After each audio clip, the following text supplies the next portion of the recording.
Congratulations on the purchase of your new Jerith Liberty Fence System. In this video, we'll walk you through the simple do-it-yourself installation process. Before we begin, there are a few safety items and tools you'll need for this installation. Always wear safety glasses, gloves, and closed-toed shoes or boots.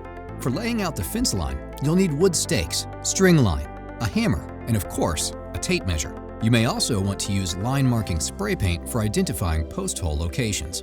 For digging post holes, you'll need a manual or machine-powered digger. To set each post, use a fast-setting concrete mix.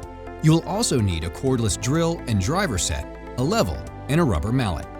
For trimming any panels to width, you'll need masking tape, a hacksaw or reciprocating saw, a metal file, and Jerith paint for touch-ups. Lastly, it may be helpful to have a couple of 2x4 by 12-inch boards to make setting each post and panel height easier.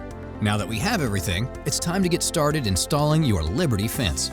For safety, before digging, contact your utility services to identify all underground utilities. Using wood stakes and string line, begin by outlining the boundary of where your fence will be located. If you prefer, you may also mark each post location by spraying a line or dot on the ground. Measure 72.5 inches from post center to post center along the string line. However, be sure to measure along the ground when marking post locations, especially if the ground is sloped. Be sure to account for the gate width when laying out your fence line. Refer to the gate manufacturer's instructions for exact dimensions. Next, unpack all of your Jerith Liberty fence posts, panels, and hardware. It's a good idea to identify and place each of the 4 possible post types along the fence path. Line posts have holes punched on opposite sides as shown. Corner posts have holes punched on adjacent sides. End posts will have holes punched on a single side only. Finally, gate posts have holes punched on a single side and have a heavier wall thickness than end posts. Next, use the rubber mallet to affix post caps to each post. To begin the post installation, we recommend starting with a corner, end, or gate post. Each post hole should be 24 inches deep and a minimum of 8 inches in diameter as shown. Your geographic region may require a different footing size, however. It's best to only dig a few post holes at a time, or at most a single fence line in order to avoid having too many open holes. Once your post holes are dug, place your first post into the hole. Attach the first panel section by sliding the horizontal rails of the panel into the pre-punched holes of the post. Be sure to insert the rails as far as the notch allows. Next, attach the panel to the post using the provided fasteners. Be sure to install the fasteners on the inside of the fenced area, with the exception of corner posts, which are located on the outside of the fenced area. Now, you simply place the next post and attach it at the other end of the panel using the provided fasteners. Once 2 posts have been attached to a panel, it's now time to level and set them. Begin by using the level to ensure each post is plumb vertically. To achieve the proper panel height, measure up to 2 inches from grade to the bottom of the fence panel. Use a 2x4 board next to the post to achieve a 2-inch clearance from grade.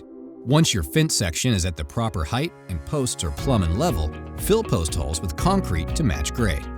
Continue installing fence in a panel, post, panel method, stopping occasionally to check entire fence line for alignment and to ensure posts are plumb and level.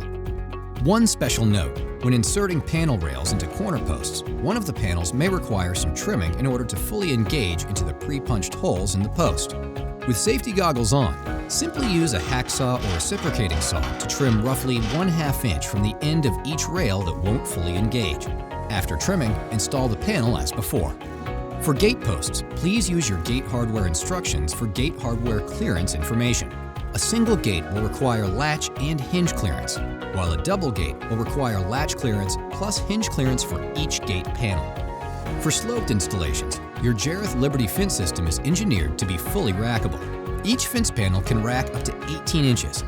For racking on a sloped grade, the same distance and ground clearance measurements apply.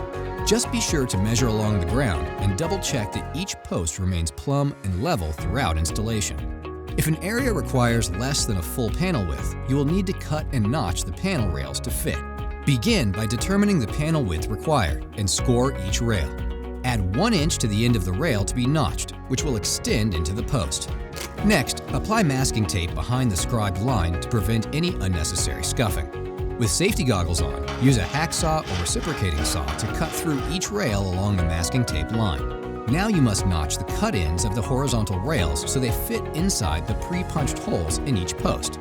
Use an uncut factory rail notch as a guide for sizing the notch as shown. Again, with safety goggles on, use a hacksaw or reciprocating saw to cut out each notch. Remove the masking tape and smooth any rough cut edges with a file. Lastly, use the Jerith paint to touch up the cut surface. Apply 2 coats of paint, letting each coat dry before applying the next. Please note, failure to touch up any cut areas will void the manufacturer's warranty. Finally, for gate installation, please wait until the concrete has set around each gate post. Then, simply follow the gate hardware manufacturer's instructions for installing the gate, hinges, and latch. This completes your Liberty fence system installation.